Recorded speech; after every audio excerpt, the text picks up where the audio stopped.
Tired of the same old political shouty matches and talking points? Looking for thoughtful conversations that go beyond the headlines and help you understand issues that matter? I'm Sarah. And I'm Beth. Together we host Pantsuit Politics, a podcast where we bring grace, nuance, and perspective to the news because democracy deserves more than hot takes. Join us as we approach politics and current events with curiosity, empathy, and a commitment to understanding the bigger picture. If you want to stay informed without the anxiety, we're the show for you. New episodes drop on Tuesdays and Fridays. Subscribe to Pantsuit Politics wherever you get your podcasts.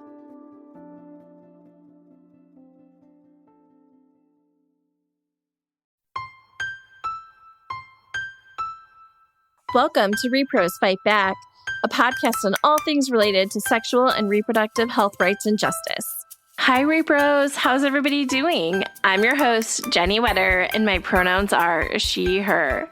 So I've been keeping a little secret from y'all.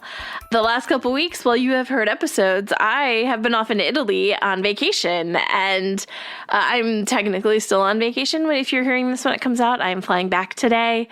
But since I will be home, I feel okay saying that I have been gone. I am really looking forward to this trip. I've never been to Italy, and I'm very much looking forward to seeing all the sights and eating all of the delicious food and drinking the wine and just having a great time. I'm going with two of my cousins and one of my aunts, and I am just really excited to step away from all of the things that are happening here and just take some time to have fun and not think about any of it, hopefully.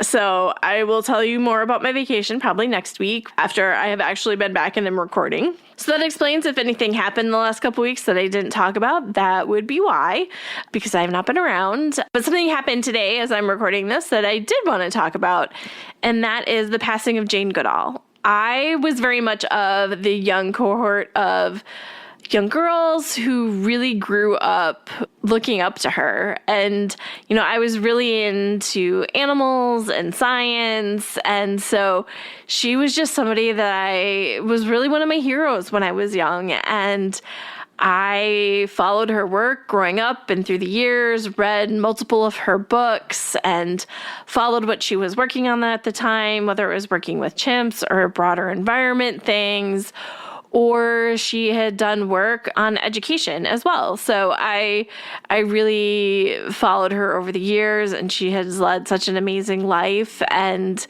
I really enjoyed learning more about her as I grew up. And like I said, she was just such a hero of mine. So this one is hitting a little close to home.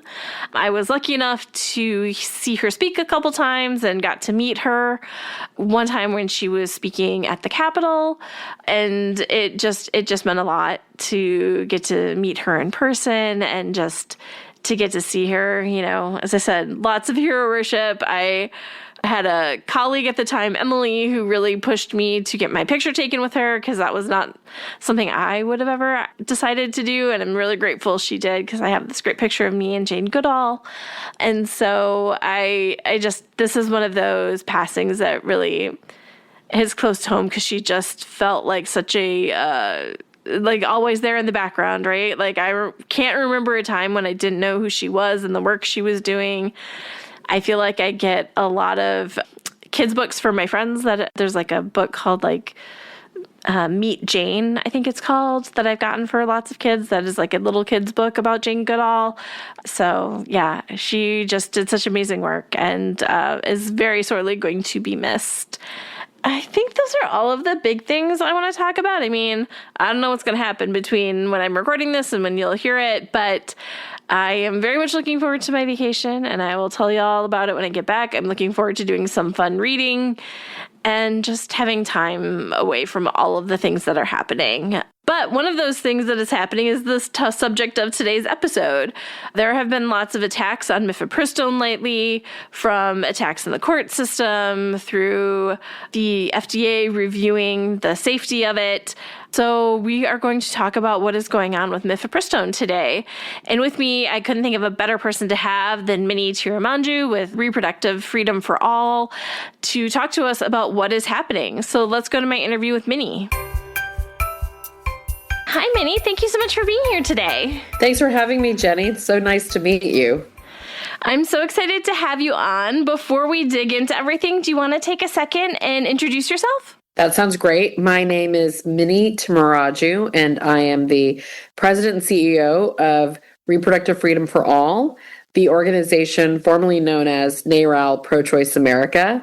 We're about a 55-year-old organization with 4 million members across all 50 states, and I've been in this job coming up on my 4 years, my 4-year anniversary soon. Wow, I cannot believe it has been 4 years already. Yeah, it's been like having like a wild 4 years though, right? Yeah, I have small children and folks say the days are long and the years are short. Yeah. That's how I feel about this job. No, that feels exactly right.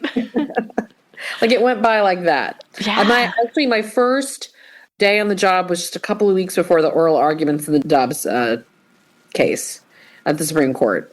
So wow, that's sort of been the whole trajectory of my experience being back in the movement. Has been very, pre-Dobbs, post-Dobbs defined. And it was one of the motivating factors for me to come back was knowing that Dobbs was on the horizon. Yeah, I mean, what a baptism by fire, right? Like just like jump right into the deep end. Super. You know what? May as well do it the hard way. So I am excited to talk to you today about what is going on with mifepristone, but maybe just if people aren't as familiar, maybe we'll just like take a quick step back and like when we talk about mifepristone, what are we talking about? Yeah, we're talking about medication abortion. Mifepristone is one part of a 2-pill medication abortion protocol, and it's really become something that more and more Americans know about thanks to the extreme anti-abortion movement's demonization of mifepristone, right? It's been safe and on the market for over 20, maybe almost 25 years. I should know this. Yes, didn't we just have the 25? Yes, it just happened. Thank you. I'm just going to caveat and say I am postmenopausal, and that is relevant to reproductive rights and freedom. So sometimes I get a little bit of brain fog, and there's nothing wrong with that. And I'm going to talk, and that's a future topic maybe that you and I can have in one day, because I've become absolutely. an expert. So 25 years, of course we know that because I spent the whole weekend doing press on it. 25 years of mifepristone on the market. That means, as many of your listeners understand, FDA approval, extensive review, extensive studies, market research in real time on the market for 25 years. But medication abortion has become, the largest, accounts for the majority of abortions in this country. And that's meant, that's been, as a result, the reason for a massive target on its back by opponents of abortion who understand that, despite the Dobbs decision and bans and restrictions in 21 states, abortion rates have gone up because of telemedicine and medication abortion.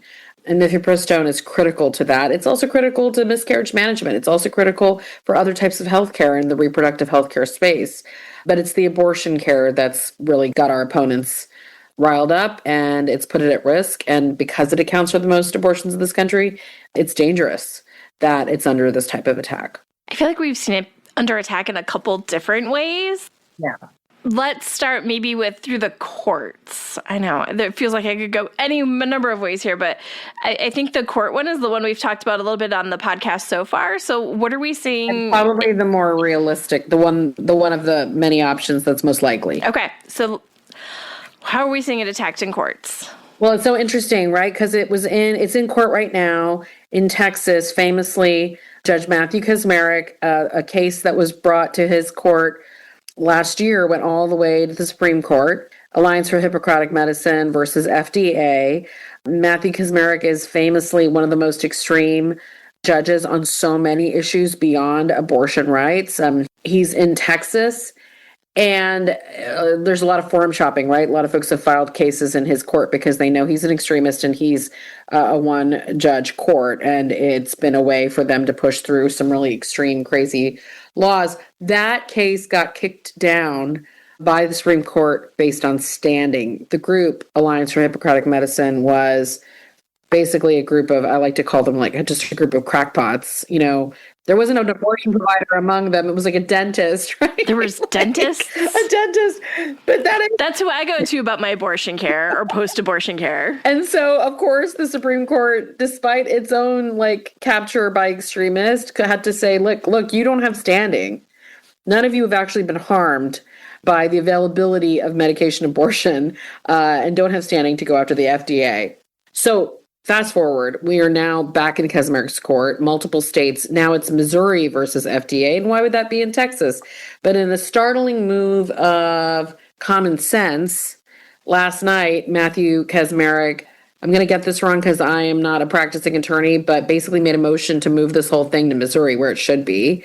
But it's not good for us. Yeah, that happened late last night, or late in the day last night is when we got word of it. To move the whole dang thing to Missouri and say that makes more sense, not my court, but it will allow for an equally pretty disastrous court that's got a majority of right-wing extremists on its court and in a circuit that's also very, very conservative. So it's not so much better than Texas to the Fifth Circuit to the Supreme Court, but it is fascinating that I haven't seen a full analysis of why folks think he washed his hands of it and threw it over to Missouri, except our organization also works on judicial nominees, and two of the most extreme Josh Hawley nominees are going to be on that court. And some of them have deep ties to this case and this issue. I don't know that they'll be on court in time. They're still in the process of being confirmed, but they will eventually get confirmed. And this case will eventually be in that court, and they will eventually be on that court.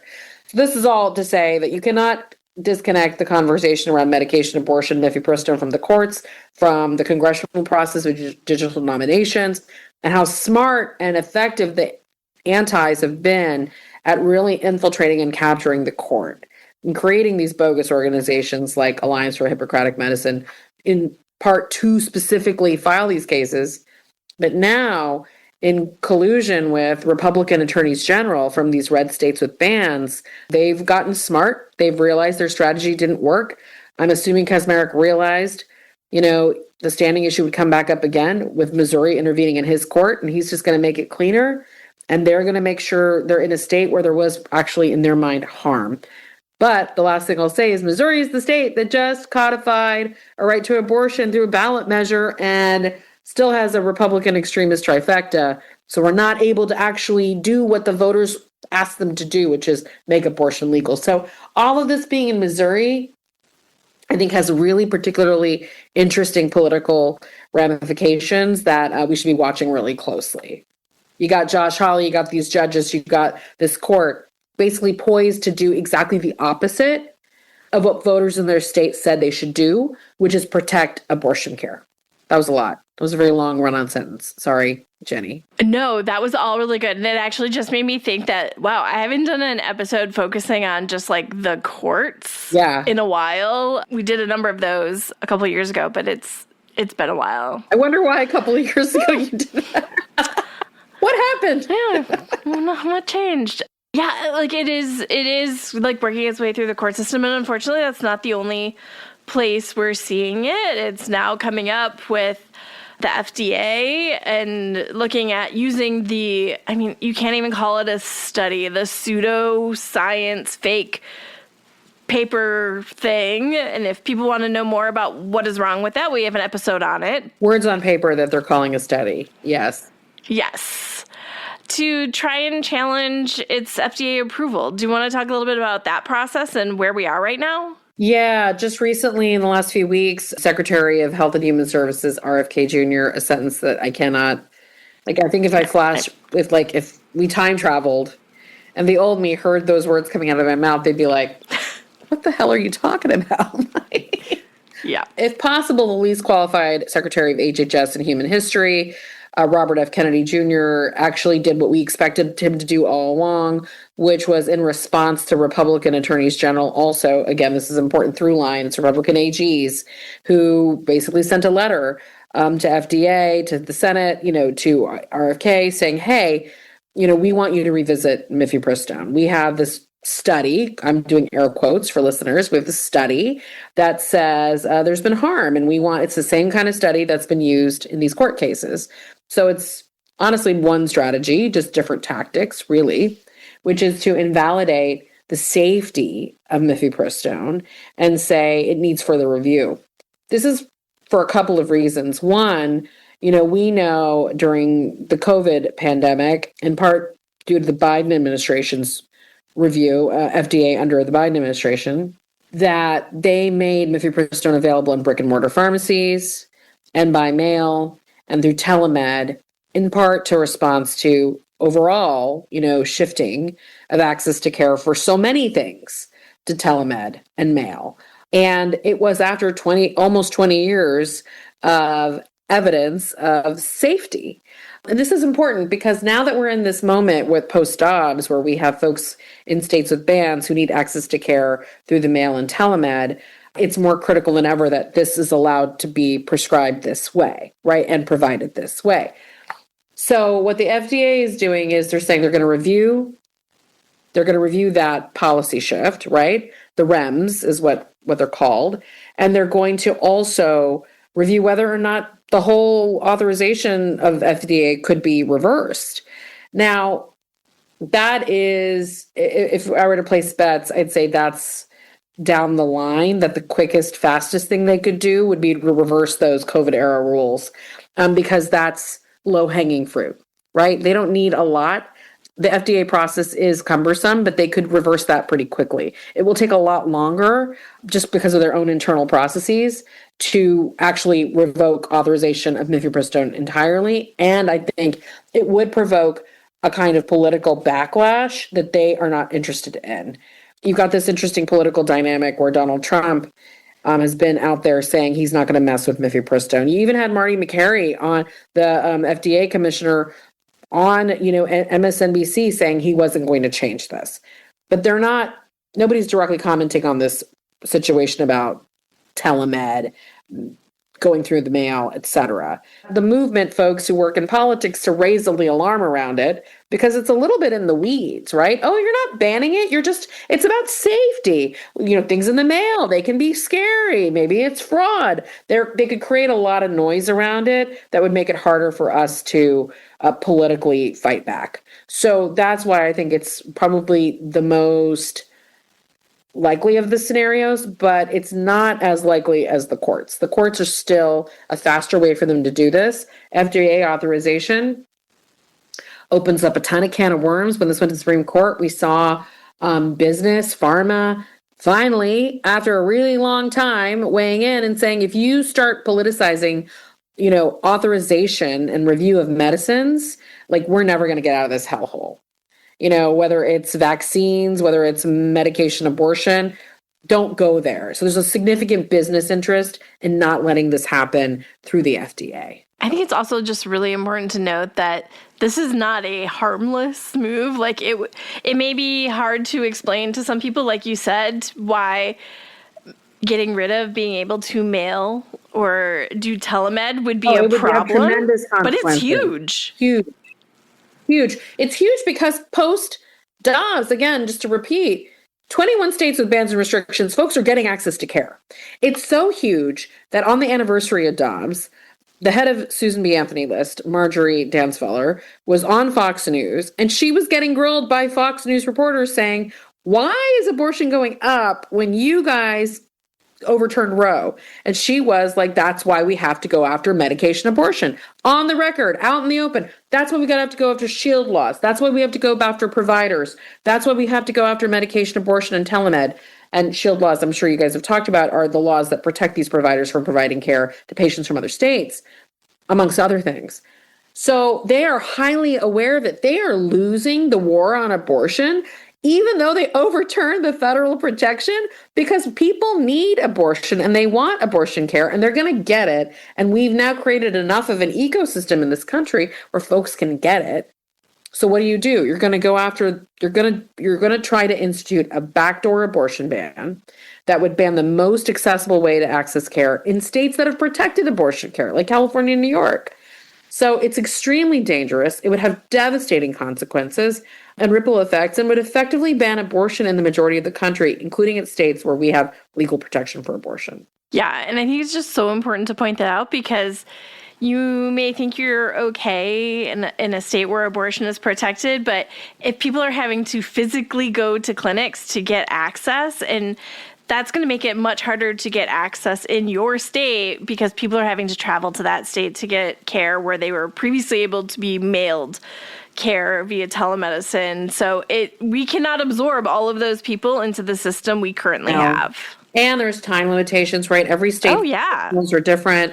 Medication abortion is often the fastest. You can do it early in pregnancy. Can you imagine the impact it would have on the clinics that have to do surgical abortion care? I mean, it would be, or it's already debilitating. Over 50% of all abortions in this country are through medication abortion, precisely for this reason. We do not have the infrastructure to take all these patients in through clinics. It is just not possible.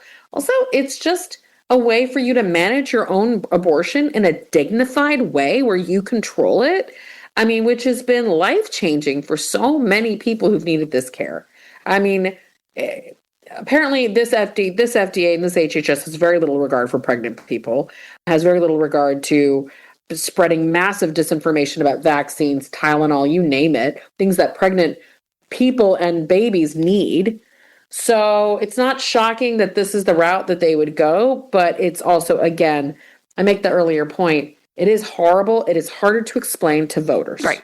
Correct. It is harder to break through. And we already had a challenge last year in breaking through to voters on this because Trump very effectively said, I'm going to leave this to the states. But this is not leaving it to the states. This is a way, though, of baiting and switching the American people that you promised you weren't going to mess with this. And that's what this administration is doing. Well, there's like a new crisis not even every day anymore. It's like every couple of hours. So trying to get people to keep track of things that are happening is so hard. It's really hard right now to break through to anybody on any of this. We are an organizing first. What that means is, we spend a tremendous amount of time training our volunteers and our members to talk to their friends, neighbors, community members, to reach out to the members of Congress, to go to lobby in their state capitals. And we have a very loyal, committed base of repro activists, but even they will come to meetings and be like, okay, but there's ICE on my street. My neighbor got kidnapped. I can't get my COVID vaccine. In my neighborhood, in the DC suburbs, half of my neighborhood's been laid off. We are in a government shutdown currently. There is so much chaos that even our own activists who cared the most about this are drowning in the devastation that this administration has wrought on our day-to-day lives, tariffs, all of it. It's chaotic. So what we found is we just have to be relentless about how aggressive we are with spreading this information. And we have to create as many opportunities as possible for activism and accountability around them. So there's no thing too small to shout out about this administration, whether it's medication abortion, the Tylenol stuff, but it's also about things like, Costco declining to carry mifepristone. We're organizing our members who are Costco members. You've got to have as many touch points as possible when you're organizing so that you're continually keeping this in the dialogue, because otherwise you're not breaking through. And we know there's going to be some fatigue, but at the end of the day, we have to find as many ways as possible to get people to see how it's relevant to their day-to-day life. And that's the big challenge we're having in this moment. I thought one of the things that jumped out at me among all of the horribleness with the Tylenol situation is how often do we use the talking point of mifepristone is as safe as Tylenol? That is one of the first things that jumped out at me.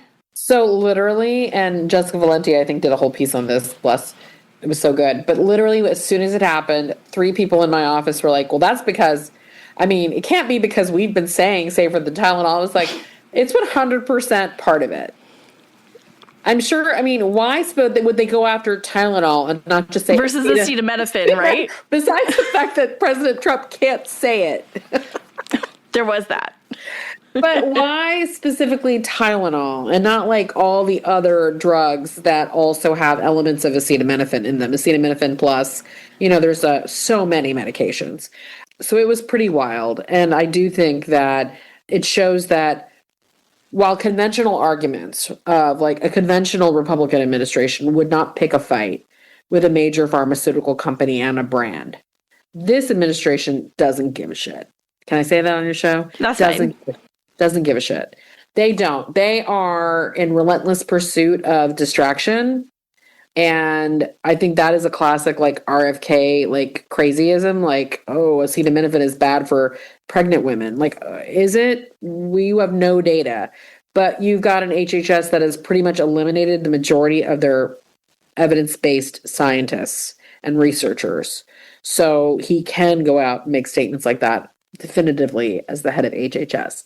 So the Tylenol thing is important because, look, it's terrifying, and it's a way to connect to average Americans who aren't always thinking about abortion and say, they don't care about pregnant people. We got to keep connecting it back. They don't care about you. They don't care about the people in your life who could be pregnant. They have so little regard for people who have autism that they're actually trying to make this a scare tactic to scare pregnant women from taking this medication for alleviation of minor symptoms, right? They want to guilt moms who have kids with autism.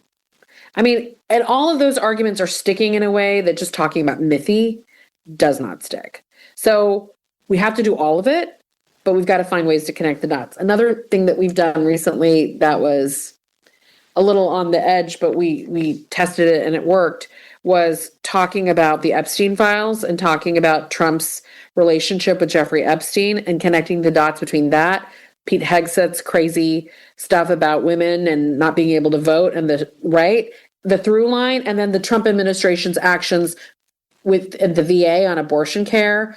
And it tested well because voters are like, oh, we've got to spell it out for them.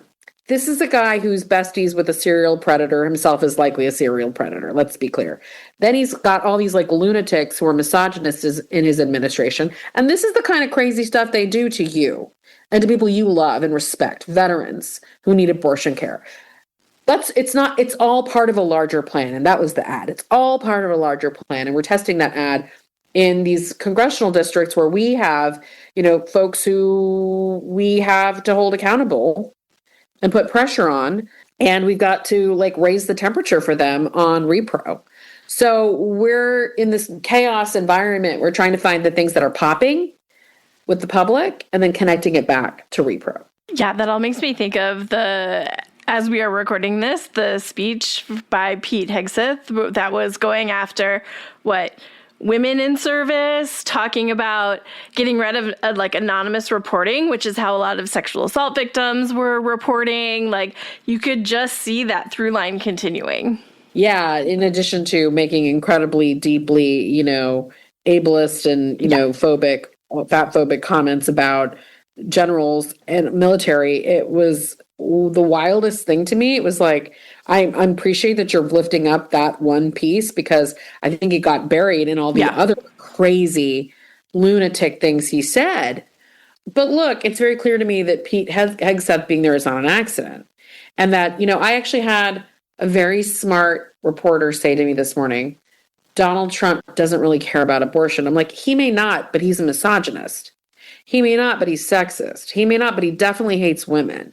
So we got to get away from that. Well, he probably paid for a few abortions in his day and he doesn't care about abortion, but he doesn't care about you. He doesn't care about you. It's not even about what does he specifically care about abortion? He doesn't care about us. Or puts people in place who do. Yes, and that's not an accident. That's a reflection on him. Because what we found in our exit groups and our exit polling and our focus groups post the election was that a lot of people were well, I'm going to give Trump a pass. I'm not going to give these members of Congress a pass. I'm not going to give these, I'm going to vote for these ballot measures. So for example, we have a very big chapter in Arizona. We spent millions of dollars in Arizona on the ballot measure, on the Senate race, and on the presidential. We have folks who definitely voted for the ballot measure. They voted for Ruben Gallego, and then they voted for Donald Trump. So what the hell happened? So we did focus groups in states where we saw those dynamics. And the number one thing we heard was, I didn't know necessarily about how bad things were with abortion in my state. I thought in the ballot measure states, I'm voting for the ballot measure to protect myself. In the non-ballot measure states, it was I didn't think it was that bad. Because, folks don't think about it necessarily unless there's an active crisis in their face, right? Until you need to. Or a multi-million-dollar campaign educating them about it, which was happening in the ballot measure states. And they believed two things about Donald Trump. They believed he meant it when he said leave it to the states, and they believed he didn't really care about it. There's a couple of lessons from that. We've got to penetrate the information gap, the voter education gap. We have to point out that whatever Donald Trump says, the Republican Party is not leaving it to the states through all of these different mechanisms we're talking about, FDA, the courts, etc.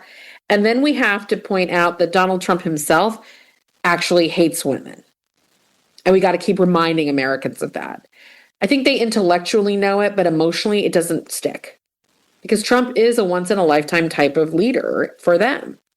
And he encapsulates, it's hard for us to stomach or believe, but he encapsulates a lot of hopes and dreams of a very disaffected, marginalized group of Republican voters who have captured that party, and it means something to them. But when they see things like Jeffrey Epstein, the fact that Jeffrey Epstein thing was the first thing to crack the MAGA base I was like, we got to go there. We've got to weaponize that thing because that helps us explain that he hates you. And he hates the people you love. And so we're going to be doing a lot more there because I don't know why that's the thing that broke them. I mean, I have theories and we could talk more about that, but it is the thing. They love a good conspiracy and it is the thing that they believed. And now they see they're close to seeing the reality and it's an opportunity for us. Winnie, I could continue to talk to you for forever. I've had so much fun talking to you, but maybe we'll just wrap it up with my favorite ending question, which is, how can the audience get involved? What can the audience do in this moment? Thank you for asking me that. So, we are a multi-platform organization. We do a lot of good work. That's just voter education, just educating your friends, family, and neighbors. We have a really strong digital organizing program. You don't even have to leave your house. Are you on social media a lot? Do you love to shit post? Do you love to share funny memes? These are all ways. What we've learned the hard way is more Americans are getting their information on TikTok and through social than they are watching MSNBC, listening to smart podcasts. And we have to get to your circle of friends and family who do not pay attention. And the best way for us to do it is through innovative, interesting, funny content that breaks down what's really happening. So we've been building that platform and that vertical in this organization, and we invite anyone who wants to join us to text Repro at 59791 and join our text team, join our, digital team, join our, digital activist team where you're just getting content pushed to you for you to share. And then you can take tons of actions from your home while you are watching your favorite show, while you are out to dinner. It's easy. You're always looking at your phone anyway. We're going to take advantage of it. If there's other ways you want to be involved in the movement, there's so much good work happening across the movement. Get involved with an abortion fund, support independent providers. But also, if you just want to stick it to the man, we're a good place to start. And we do that a lot. And part of the reason why, even though it's really stressful right now to be in this work, I really love it is despite all the hits, we're actually winning more than we're losing. More Americans are still getting their care than anyone expected. We're winning these ballot measures. Abortion as an issue is more popular than any candidate, Democratic or Republican.